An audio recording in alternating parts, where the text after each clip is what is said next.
and welcome to this first in a series of Lunch and Learn. I want to thank all the people who've made this possible today, and I do feel like I'm kind of like the start out hitter for the team, and so I hope I won't let anybody down, but it really is an honor to be the commencement speaker in this summer series. You know, these are changing times, and we must be thankful for this great technology that allows us all to meet in this way. So as you heard, my name is Paul Greenwood, and I've been privileged enough to be a prosecutor for 25 years in the San Diego DA's office. You know, last Monday, June 15th, was, as many of us know, World Elder Abuse Awareness Day. And it's extraordinary how, as I look back on my career, 22 years ago, we didn't even acknowledge this specific day. And it's been very encouraging over the last specifically few years, how there has been a greater interest and a groundswell of support to recognize all over the world this important day in the calendar. And so hopefully you were able to participate in some form or other. I know on Monday I was part of a Zoom webinar with others in San Diego County, where we heard from a couple of presenters from the National Center on Elder Abuse. Just a little bit more about my background. I have had what I think is a very interesting career. The transition from an English or UK solicitor to a California prosecutor has been a fascinating one. It's been a learning curve, but something which I have so much appreciated. So how on earth was it that a UK lawyer ended up in San Diego as a deputy district attorney? Well, once upon a time, as they say, a young man from England met a young lady from Southern California. I know you've heard this story before, but we were long before Harry met the love of his life. You see, I was fortunate enough to fall in love with a beautiful young lady from San Diego. This is my wife, Sue, and we met in 1973, married in 1978. San Diego was her hometown. We lived in England for 13 years until 1991, and then uprooted everything, and with 2 children, aged 4 and 10, we moved lock, stock, and barrel to San Diego. Fortunately, I passed the California bar, and I was able to then join the DA's office 2 years later in 1993. So for 25 years, this was my office, the San Diego District Attorney's Office. And I'm so proud to be part of that office. I still feel I'm very much part of it. They have been an incredible resource, and I'm thankful that San Diego DA's office is known throughout the country for its pioneering, innovative prosecution methods. And I was very, very fortunate indeed to be hired back in 1993. They took a risk with me. They'd never hired someone of my background before, being a resident alien at that time, although I am an American citizen now. It was a gamble for them, but I'm so glad that they took that gamble, and it became my home for the next 25 years. For 22 of those years, I was placed into the Family Protection Division, where I headed up our Elder Abuse Prosecution Unit. So why on earth would I decide 2 years ago to leave the office that I love so much and leave the job that I love so much? Well, it's basically comes down to numbers. You see, I had just celebrated in March of 2018 my 25th year anniversary as a county employee, as a deputy district attorney. And I also remember a piece of advice that my late father gave me. And he said, Paul, whenever you leave something, make sure you leave before they want you to. And I took that as really good advice. And so I felt it was a good time for me to pass the baton to a budding, energetic, younger prosecutor called Scott Perello, who I had mentored for 8 years. And I felt it was time for him to take over the leadership of this program. In addition, I had just turned 66 in March of 2018. I'm now 68. I'm obviously included as one of the elders of California. And at 66, some of you might know, or you can look forward to this, something wonderful happens to you when you're in full-time employment in America at the age of 66. You can apply for and obtain Social Security. You know, my favorite day of the month is the third Wednesday. It happens. And so when I added up my Social Security to my county investment pension, it seemed to make sense. But let me also give to you younger people in the audience a little word of warning. When you get to that age, things change. And the best way I can describe how things change is to show you a comparison between what life was like, say, in 1979 and what life was like last year. And here it is. Just take a look at that. Would you comparing life back 40 years ago for me, now 40 years on? I share this slide a lot with older adults, people in their 70s and 80s, and they really see the humor in this. This number also impacted my decision to leave the office. No, this is not my county pension. This was a headline on Bloomberg Press that came out in 2018. And this is the headline. And at about the same time as this article was appearing, I had been getting call after call, starting at the beginning of 2018, from jurisdictions all over the United States, primarily from social services, sometimes from prosecutors, sometimes from law enforcement, but it was always the same kind of request. Mr. Greenwood, we are seeing a huge escalation in the number of reports of suspected elder financial abuse, particularly. Is there a way that you could possibly come and spend a day or 2 days with us and help galvanize our community into focusing on this subject? And I felt that really the time had come for me to pass on the baton and to share the experiences and the information and the knowledge that I had gained over the last 22 years with a wider audience. So that was primarily one of the main reasons.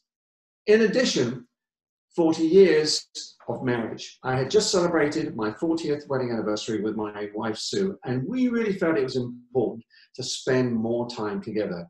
You know, I never wanted to regret not having spent more time with my wife, with family in the UK and other places, and I really felt that this was the opportune time.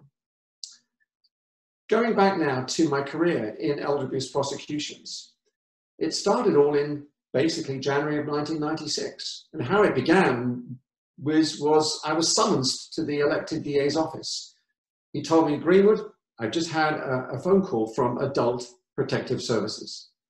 And I said to him, who is Adult Protective Services? He said, well, I don't know, but I know one thing, they're angry. What are they angry about, I asked. He said, apparently we are ignoring a huge escalating crime called elder abuse. You know what my next question was? What is elder abuse? I've never heard of the term. He said, I don't know either, but you're going to find out because I've just appointed you as head of the brand new Elder Abuse Prosecution Unit. And that's how it all began in January of 1996. During those 22 years of leading this program,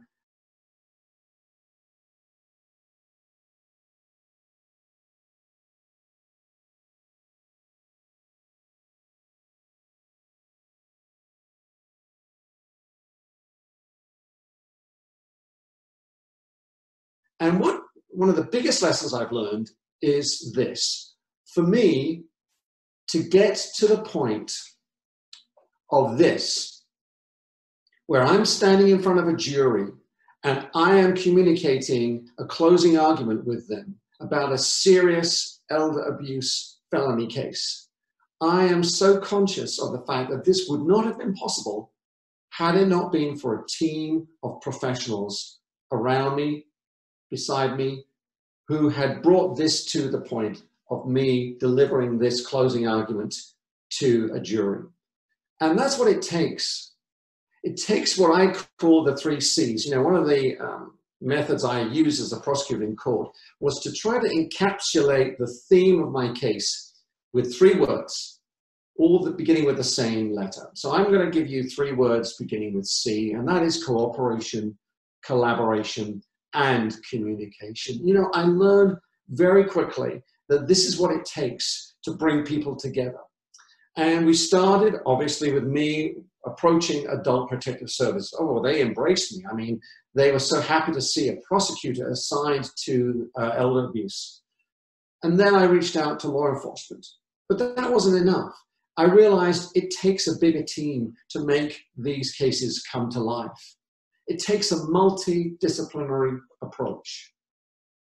So who needs to be on this team?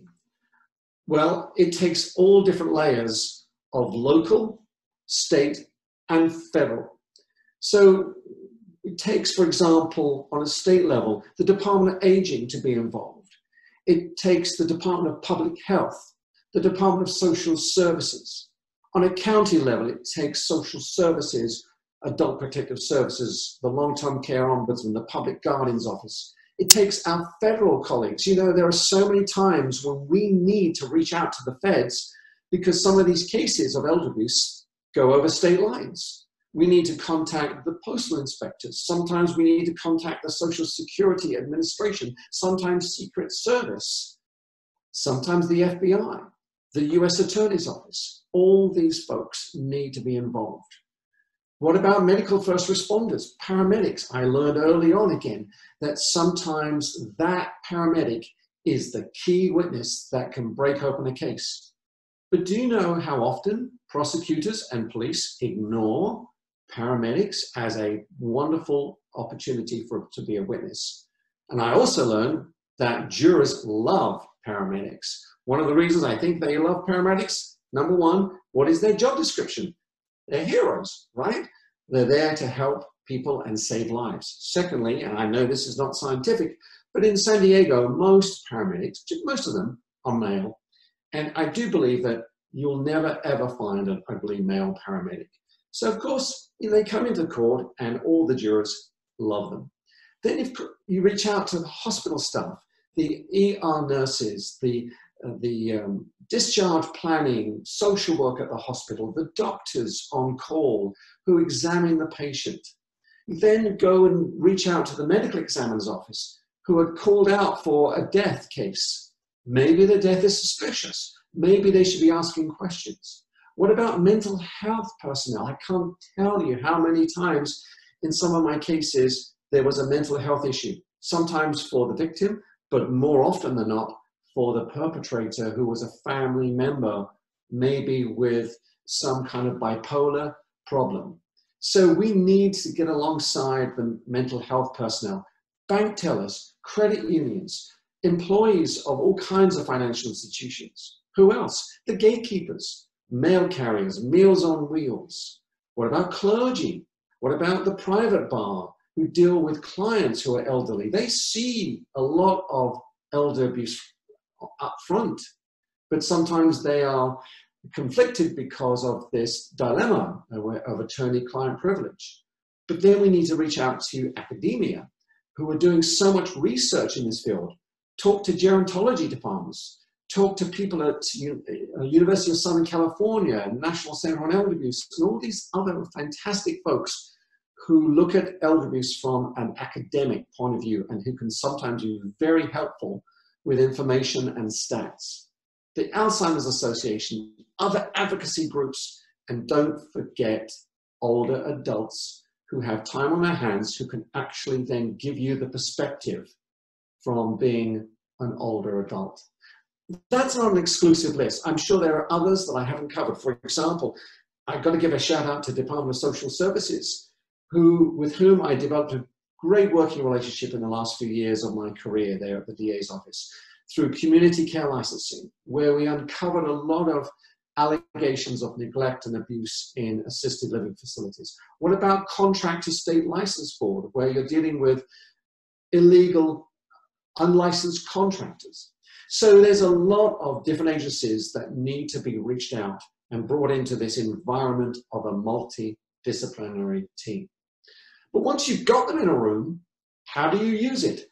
Again, I've learned from mistakes. I've learned from other people. You need to choose somebody to be responsible for that meeting and to have effective roundtable techniques.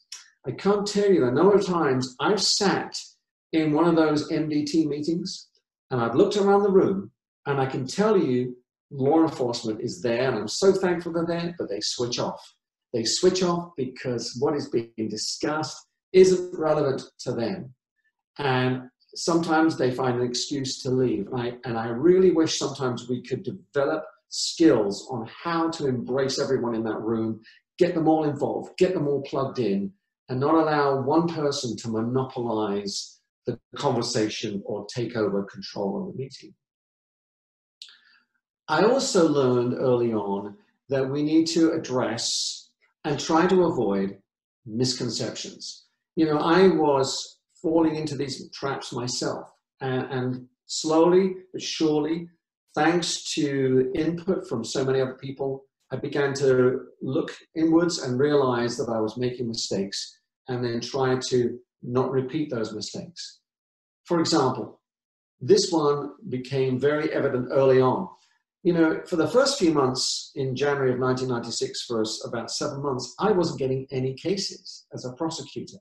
And that was a shock to me because up until that point, I'd been in the office 3 years, I had never been without a case. Detectives would bring in a drugs case, a robbery case, a burglary case. All these were being fed to me and to other prosecutors. But for 7 months, no detective was bringing me any kind of elder abuse case. And so I started going around asking the questions, why don't you bring me any of these cases? And this was the response. Mr. Greenwood, you don't want to deal with these elder abuse cases. For example, the victim's going to be over 80 or 90. They're going to make ineffective witnesses in the courtroom. I've learned over the course of these 22 years that that is so untrue. Also, whenever there was an allegation of alleged financial elder abuse, sometimes law enforcement's response would be, oh, that's not a crime, it's just a civil matter. And so I would never even get to see a report or a case because law enforcement had already decided it's just a civil matter. That is wrong. And so what I try to do, on a positive note, encourage police officers to investigate, gather the facts, and bring me the case in whatever form. I had to gently remind police officers and detectives, you know, for anyone to say it's just a civil matter requires a legal background and a legal qualification. And if you don't have that, then it's not appropriate for you to say that. And I try to make the point, look, you were trained in certain ways that I am not qualified to do. But there again, I've been trained, hopefully, to discern what is civil and what is criminal. So my method and my message to any prosecutor's office out there is the same. Always encourage your police to bring you the facts. Let you be the person to decide if it's just a civil matter. Don't let the police do that on your behalf. Thirdly, we were having problems with the police closing out an investigation because the victim told the officer, "Officer, I don't want my son to be prosecuted. I'm declining to press charges." You know, this phrase of pressing charges is misused so often. It is very clear. Victims never get to press charges. Only prosecutors get to file charges. The victim is a witness. The victim doesn't choose which cases get filed by the DA's office. But again, this is something which police officers need to be reminded about. We saw this 30, 40, 50 years ago when domestic violence cases were never filed because too often the victim would tell the officer, "I don't want anything to happen to the perpetrator." And then tragically, so often, 6 months later, that person would then be the victim of a homicide. So I made it very clear early on that we were not going to allow law enforcement to accept the word of a victim. Are there ways in which we can prosecute without the victim's blessing and assistance? Yes, there are. You know, there's a lot of trainings out there about evidence-based prosecutions. And so there are ways that prosecutors and investigators can learn to present a case to a jury even when the victim himself or herself is not in support. And why do I take that position? Because too often I have seen homicides where I can trace back unreported incidents of prior violence when the victim told other family members, "I don't want to go to the police." I've also heard this around the country from elected district attorneys. When a journalist interviews an elected DA and says, why doesn't your office prosecute elder abuse cases? Sometimes this is the response that they get. Well, we don't have the resources. If we did have more resources, I would be more than happy to do that. And they are very time consuming and they're very difficult to prosecute. What I've learned myself is that elder abuse cases are no more difficult than any other case to prosecute in most scenarios. In fact, my gang prosecutor colleagues had far more difficulty prosecuting their cases, I believe, because of the type of victims that they were often dealing with, unsympathetic victims to the jury, whereas most of my victims were very, very sympathetic and had such jury appeal. So it is an excuse to say that elder abuse cases are too time consuming. What I would always tell detectives and other officers is this: look, you gather the facts, and as long as we have enough facts that get us over the threshold of beyond a reasonable doubt, and if it's a financial case, a felony, which is a loss of over $950, bring it to me. Then we can file it. And maybe we can, as we go through the case, more and more evidence will arrive. So we don't have to spend a lot of time sometimes on these cases following all the money. Following some of the money is appropriate because sometimes later on, once we get a conviction as part of the restitution hearing, we may be able to uncover more money. So what is the future of elder justice? You know, I don't have a crystal ball, but as I look into the future, some of the things that I've been pondering, one thing is very clear, and none of us had any clue that this was going to happen at the beginning of the year, did we? But boy, how times are indeed a-changing. And it does remind me of that fantastic 60s anthem by the one and only Bob Dylan, who said, very interestingly, come senators and congressmen, heed the call. Don't stand in the doorway, don't block up the hall, for he that gets hurt will be he who has stalled. The battle outside raging will soon shake your windows, rattle your walls, for indeed the times they are changing. And that's what we're seeing. In the last 4 months, look at what we are presented with. COVID-19, which has impacted all of our lives, some to a greater degree than others. That in itself has impacted state and federal budgets, and we're going to see a ripple effect over the next 2, 3, 4 years. It also has had a huge impact on criminal justice. And at the same time, there is a major dialogue into how criminal justice needs to be reformed. So for so many reasons, the times are changing. And this phrase, getting back to normal, will never exist ever again. We are not going back to normality. It's going to be a new era. So one of the things that I think we need to be grasping for the future for elder justice is making better use of the existing resources. You know, I look back to January of 1996. I didn't have any resources that I could go to except one, and her name was Candice Heisler. She was a deputy DA in San Francisco. I flew up to Sacramento where she was holding an elder abuse conference. 19 people showed up for that conference. And I went up to her and I asked her for help, and she gave it to me. She became my mentor, in fact, for several years later. But back then, there was no National Center on Elder Abuse. There were no internet resources. But look at what we have today. We have AARP Fraud Watch Network. We have the Consumer Financial Protection Bureau. The Administration for Community Living has teamed up with the National Center on Elder Abuse. Phenomenal resources, each of them. Federal Trade Commission, and so much more. And we have the Department of Justice as well that can help with their resources. So please avail yourself of everything that is out there. You know, when I was in the office, I used to get lots and lots of calls from people asking for help, and I was more than happy to try to help them. But it was also very clear to me that they had not done their own research first.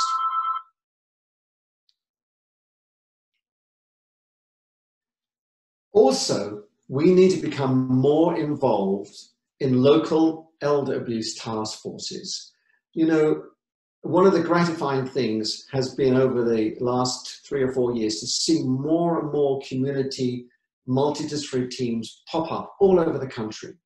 And if you are not already a member of a local task force, I would urge you to become such a member.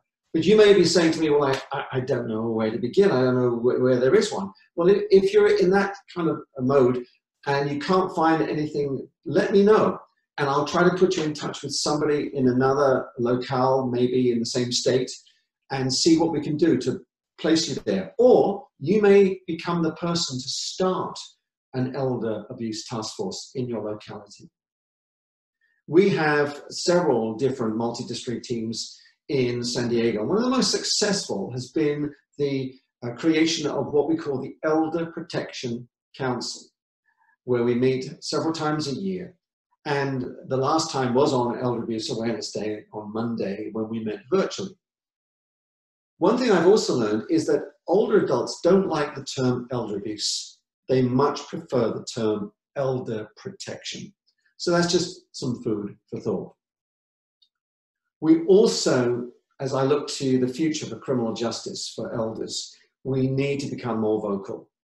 And I'm absolutely convinced that we need to shout the message out loud and clear.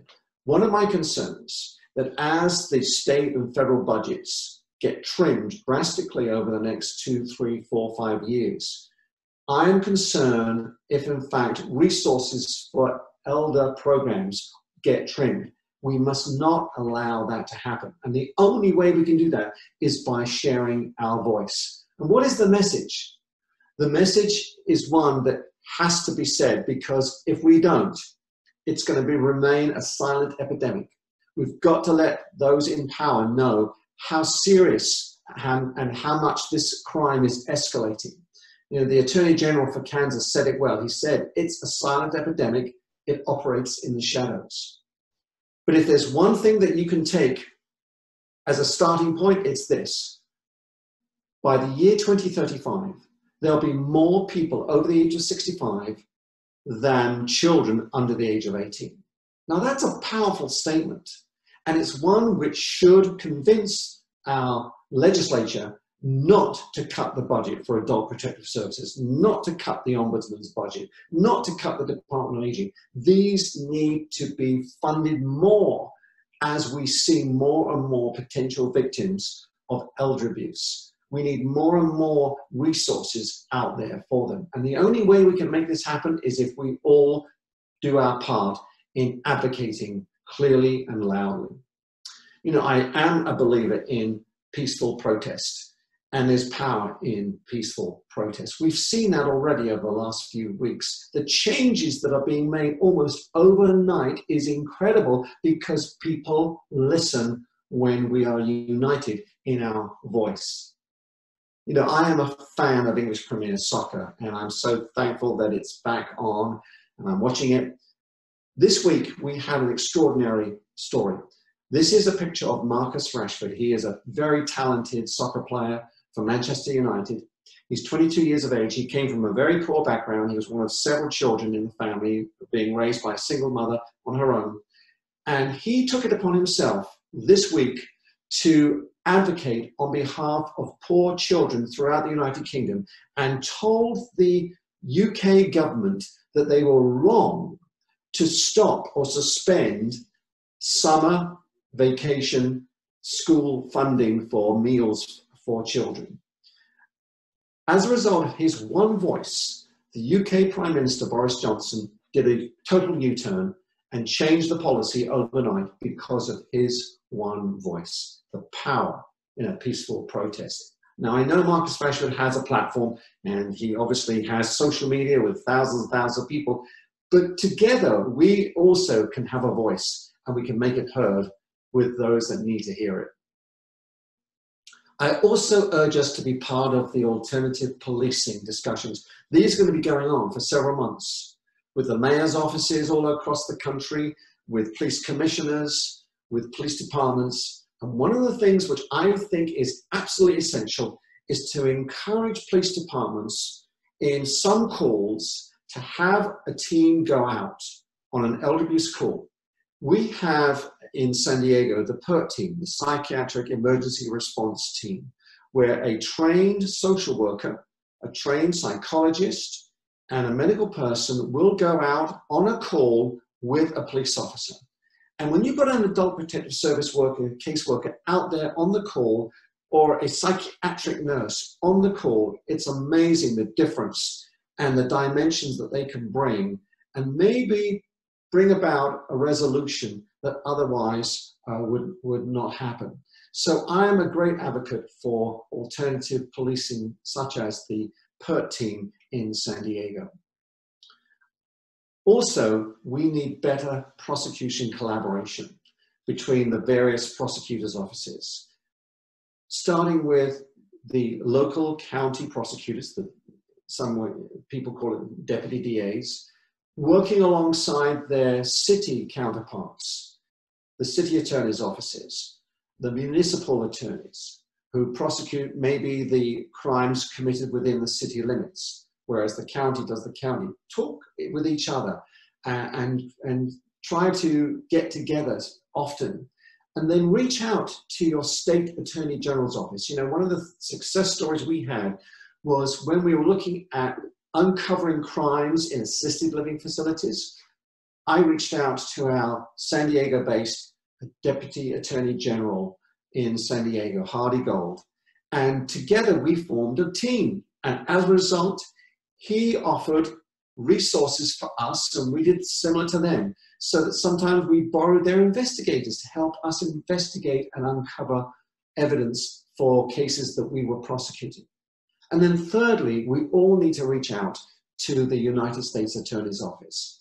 One of the biggest landmarks over the last 3 years has been the passing of the first ever federal standalone elder abuse statute in 2017 on the federal level. And the main thing that came out of that statute was the fact that every United States Attorney's Office has to appoint an elder justice coordinator.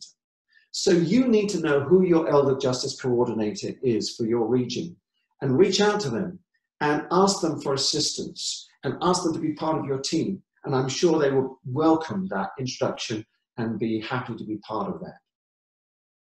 So what should we expect next year and in the years to come? Certainly, I think that as more and more mandated reporters get back to visiting clients, we're going to see an uptick in the number of suspected elder abuse cases. Sadly, this has been a perfect storm for perpetrators, where there's been isolation, where there's been people housed in assisted living and skilled nursing, prevented from seeing their loved ones. We've got family members living with older adults, and we're seeing already filtering through some tragic stories here in San Diego County. 2 weeks ago, allegedly a grandson murdered his grandmother under the same roof. We're going to see a huge uptick in the number of scams, particularly COVID-related scams. But also one of the hot topics is the romance scam, phishing, investment scams. In fact, the phone call that I just got on my phone was probably a scam, appealing for charity money, who knows. We're going to see more and more allegations of neglect and abuse in long-term care facilities. As the dust settles and we look at this hard statistics on COVID-related deaths in these kinds of facilities, questions are going to be asked. Could they have done more? Was there understaffing? Did the facilities ignore warning signs? And we may unfortunately hear more and more stories of horrendous experiences within these facilities. And finally, I know that there's an emerging trend of a focus on conservator or guardianship financial exploitation. We're seeing a powerful group of advocates who are telling their story all across the country, where they are accusing professionals of having taken advantage of being a guardian or a conservator and then exploiting the assets of that individual. If you haven't seen the documentary called The Guardians, I would urge you to to download that from iTunes or from Amazon Prime and watch it. Also, Netflix has a fascinating series on dirty money, and one of those episodes involves alleged guardianship abuse. We've got to educate ourselves about what that is, because you're going to see more and more of those stories in the years to come. As I finish now, I do what I always do with closing arguments. Refer to 3 words that begin with the same letter. And I like these 3 words because they sum up for me what it means to be an advocate for older adults. We need to show passion. We need to have a plan and a purpose, and we need to show perseverance, because you know what? There's a lot of naysayers out there. There's a lot of people who are going to throw up barriers and say, oh, we can't do this, or there's lack of resources, or we never did it this way before. But we need to persevere. You know, I get inspiration from people who show perseverance. Back in 1919, there was a young man who was hired by the Kansas City Star newspaper as an illustrator. But you know what? After a few months, he was fired. And the reason that was given was he lacked creativity. Well, you can imagine how that must have felt on this young man. But he wasn't deterred. He persevered. He tried a few other things. They became a little bit successful, and then they dropped off. Eventually, he was down to his last few dollars. So you know what he did? He spent it all on a one-way train fare from Kansas City out to the West Coast. And he started there all over again. And again, trial and error, but eventually became the famous Walt Disney. And it's just amazing that in 1996, the Walt Disney Corporation purchased the ABC Corporation. And guess who was part of the ABC Corporation? The Kansas City Star newspaper. What a wonderful circle that became for someone like Walt Disney. So here's my contact information. If you have a situation where you'd like me maybe to respond, I'd be more than happy to do that. This is my email. Here's my cell phone number. If we ever get to the point where we have in-person trainings, again, maybe sometime in 2021, and you feel that there may be something that I can help you with, I'd love to come out and help you energize your community, get your multidisciplinary teams active and plugged in, because that is the way to go. So thank you very much.